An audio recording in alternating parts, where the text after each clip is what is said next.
الله الرحمن الرحيم السلام عليكم ريداب آديات بعض ما سنتين سو دوينت aad u fiican oo nagu soo dhaweyseen aad iyo aad baad u mahadsantihiin waxaan kaloo idiin sheegi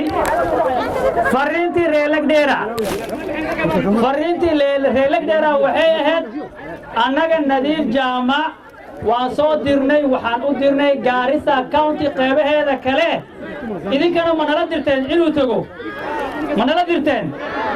inuu nagu soo noqdo marna waxaan rabnaa inuu aado Garissa County qeybaheeda kale Soomaan waad mahadsantihiin waxaan rabaa inaan mahad u celiyo raggii ama dadkii ka soo shaqeeya midnimadan cawliyahan oo maanta meeshan iyada lagu dabaaldegahay oo ugu horeeyo ugaaska beesha cawliyahan ugaas xamuud sheekh ugaaska aad buu u mahadsan yahay doorkii uu ka soo ciyaaray in raggii walaalahoo tartamaya ay tanaasulaan aniga iyo rag fara badan uma sheegi karaan shirki almoon lagu qabtay kii Boma Nairobi lagu qabtay kii meelo walba lala tagay doorku ka soo ciyaaray anigu ba iyo dad badan u baaganani aad iyo aad u mahadsan yahay waxa kaloo rabaa inaan u mahad celiyo sagaalkii mutacallim awlahan waad garanaysaan Sooma soo sagaal mutacallim Nairobi kama imaanin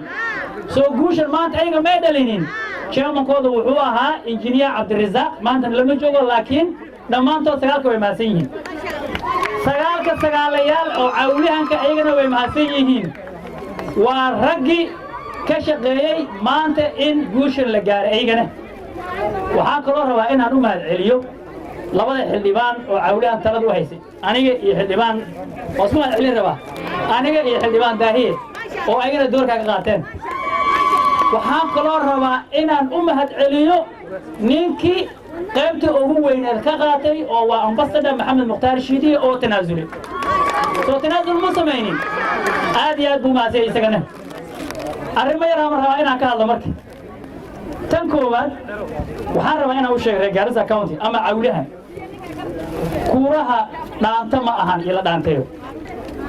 lagdheera kuuraheeda waa 30,000 dhaadhaab waa 45,000 waxaa weeyey micnaha boqolkiiba 70 ama 60 baa kuuraha dhacdaa sida qaalibkee 56 bay noqoni ama 50 bay noqoni wixii ka soo dhacday cawliyahan Sooma Garissa County governor ku guuleysanayna waa inuu helo 80,000 kuura Soomaa inta nuski ama baaqi inta loo dooni waxaa loo dooni Samawadal waxaa loo dooni Cawdwa waxaa loo dooni maxaa la dhihi jiray Soomaalida Garissa County tagan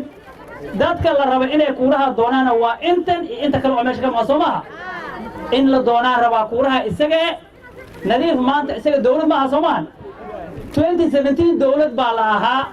dhaqaalaha la hayay logistics baa la hayay Soomaa waxaan idin sheegay 2022 waa iska wax u qabso Soomaa soo iska wax u qabso Soomaa dadaalka idinka la idin karaba hadaatii reelagdheera reedadaab iyo Garissa County tumpigie makofi mheshimiwa midda labaad ngoja DJ mimi naongea unajua hapa ni Azimio One Kenya Alliance so I'm representing all those usininterrupt kiasi midda labaad waxaan rabaa inaan idin sheego kuurahan maanta loo socdo waxaa loo baahan yahay in kuuraha la ilaaliyo voter security ma maqashan codka in la ilaaliyo waaye codka dhaadhaaw lagama ilaalinayo lagdheeraa lagama ilaalinayo laakiin gabana nadiif ninka ula tartamaya meelaha laga yaabo inuu kuuraha wax lagu sameeyo in meesha iyada kuuraha laga ilaaliyo waa fahanteen Sooma in la ilaaliyo waaye dhalinyarada mutacalimiinta lagdheera iyo dhaadhaab waxba ku soo ordina meesha kuuraha aad ka ilaalinaysan waad garaysaan Sooma hadda ragga waxaa la rabaa meesha iyada raggii taadi lahaa in hadda la hagaajiyo la rabo soo ogaada kuura la rido oo la dhaho kuuri haddana waa la dhacay anaga ma kareen ma fahanteen Sooma idinka la rabaa inay istaagtaan annagana waan u taaganahay hadduu Ilaahay ka raali noqdo asante sana tan saddexaad oo aan ka hadliro waxaa waaye waxaan u malaynay ninkii wax fahmaya ama ninkii maalinkii uu joogay Raila Wajeer wuxuu dhahay mataqanin huyu anatoka upande wa Garissa na huyu ni gavana wa Garissa County anaitwa Nadiif Jama wapi makofi huyu anatoka upande wa Nawini gavana wa Garissa County Legislature sindio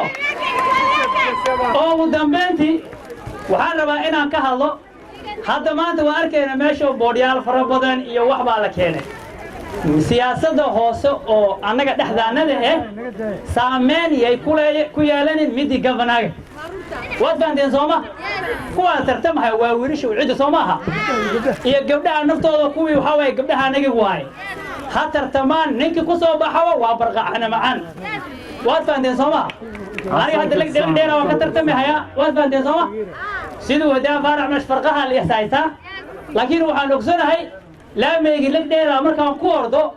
jilbaha aad looga murubi doona waad fahanteen sooma marka taayada macna ma lahan ninkii ku soo baxo waa nin cid Soomaha taayada waxa mid ugu dambayso annaga siyaasadan waxa lagu guuleysan karaa in isgarabsado waa fahanteen sooma in isgarabsado annaga meesha aan maanta u socono oo siyaasadanada aan ka garabsanayno waa koonfurta south ma maqashan booday masalani uluqo dhulkaas baan rabnaa inaan anaga aan garabsano senator Abdul waa la soo qaatay annaga awlaha ma malayna dadka ugu hor oo dhaariyo waxa waagi ba election soo baxeen haddana waxaan rabnaa kuuraha annaga uma fikirayno dib uma tashanayno kuuraha isaga waxa iskala senator Abdul misla qaadanay aad iyo aad baad u mahadsantiin reer Dadaab insha Allah haduu la yiraahdo ilaahay hay'ad xushmeeysa fi amal ma soo السلام عليكم ورحمة الله وبركاته.